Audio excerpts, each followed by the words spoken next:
পূর্ব বর্ধমান জেলার তকিপুর গ্রাম, এই গ্রামই আজ পরিচিত বড় মা কালীর জন্য। ইতিহাস বলছে বহু বছর আগে এই পূজার সূচনা করেছিলেন রাজা বিজয় চাঁদ মাহাতাব। আর আজ এই পূজার দায়িত্বভার রয়েছে স্থানীয় সরকার বাড়ির হাতে। তাদেরই উদ্যোগে, তাদেরই তত্ত্বাবধানে 4 পুরুষ ধরে এই মহাপুজো সাফল্যের সঙ্গে চলতে থেকেছে। স্থানীয়দের কথায় জানা যায়, আজ যেখানে দেবীর পূজা হয় সেই স্থানটি একসময় ছিল মহাশ্মশান। তখন ডাকাতরা এখানে কালীমায়ের আরাধনা করত।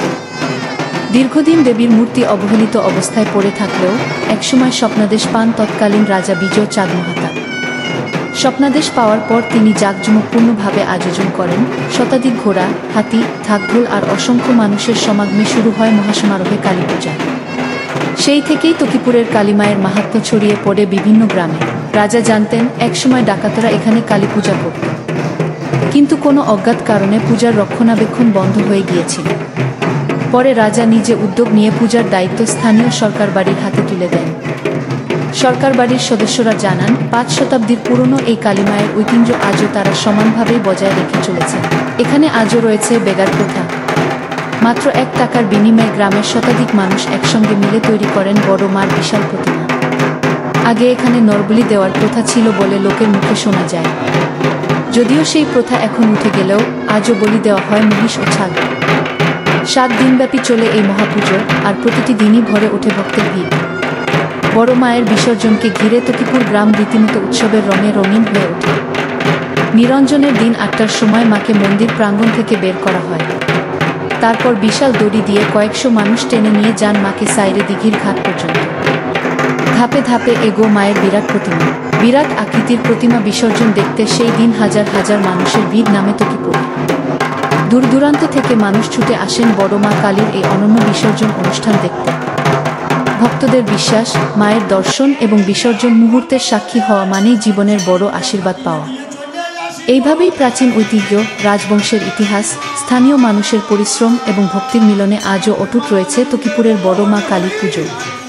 5 শতাব্দীর সেই ঐতিহ্য আজও সমান গর্বে বহন করে চলেছে তকিপুরের মানুষ। ধরে চলল পুজো। বড় মা কালীর বিসর্জন ঘিরে উৎসবের মেজাজ তকিপুর গ্রামে। সকাল 8টায় মন্দির প্রাঙ্গণ থেকে বের করে আনা হয়েছিল বড় মা কালীকে।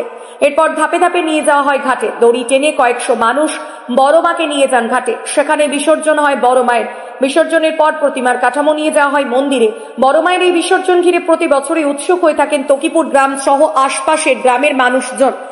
রাজা বিজয় চাঁদ মাহাতাব শুরু করেছিলেন এই পুজো, তবে বর্তমানে পুজোর দায়িত্বভার রয়েছে স্থানীয় সরকার। আর তকিপুরের সবচেয়ে আকর্ষণীয় ঘটনা বড় মায়ের বিসর্জন। বিসর্জনের দিন তকিপুরের ঐতিহ্যবাহী সাইরে দিঘির ঘাটে জমে ওঠে হাজার হাজার ভক্তের ভিড়। বহু বছর ধরে এই দিঘিতে মাকে বিসর্জন করা হয়। এই দিঘি ধর্মীয় উৎসবের প্রাণকেন্দ্র। সকাল শুরু হতেই দিঘির জলে প্রতিমার আলো পড়ে, সৃষ্টি করে এক স্বর্গীয় দৃশ্য। ঢাকের তালে প্রতিমা ধীরে ধীরে এগিয়ে যায় দিঘির শান্ত জলের দিকে। কেউ চোখ বন্ধ করে হাত জোড়া করে প্রার্থনা করেন, কেউ আবার দিঘির শীতল জলে স্নান করে জানান শেষ প্রণাম। আবেগে বহু দর্শকের কণ্ঠ ভেসে আসে। তাদের একটাই কামনা, মা যেন আগামী বছরও শান্তি, সমৃদ্ধি এবং কল্যাণের আশীর্বাদ নিয়ে ফিরে আসেন তকিপুরে। এবছর ছিল রেকর্ড সংখ্যা ভিড়। স্থানীয় মন্দির কমিটি ও প্রশাসনের তথ্যমতে জানা যায় যে প্রায় 20,000-এরও বেশি ভক্ত আজকের বিসর্জন দেখতে তকিপুরে সমবেত হয়েছেন। এত বিশাল জনসমাগম সামলাতে পুলিশ প্রশাসন, সিভিল ডিফেন্স কর্মী এবং স্বেচ্ছাসেবীরা সারাদিন নিরলসে কাজ করেছেন। ভিড় নিয়ন্ত্রণ, ট্রাফিক ব্যবস্থা, নিরাপত্তা এবং বিসর্জন ঘাটে বিশেষ ড্রোন, সিসিটিভি ক্যামেরা নজরদারি সবই অত্যন্ত সুষ্ঠুভাবে সম্পন্ন হয়েছে। সব মিলিয়ে তকিপুর বড় কালী মন্দিরের আজকের পূজা ছিল ভক্তি, আবেগ, ঐতিহ্য এবং উৎসবের এক অনন্য দৃষ্টান্ত। এই দিনের প্রত্যেকটি মুহূর্ত, ঢাকের শব্দ, মেলা, মানুষের সমাগম, আবেগ, বিসর্জনের দৃশ্য সবই তকিপুরবাসীর মনে বহুদিন ধরে স্মরণীয় হয়ে থাকবে।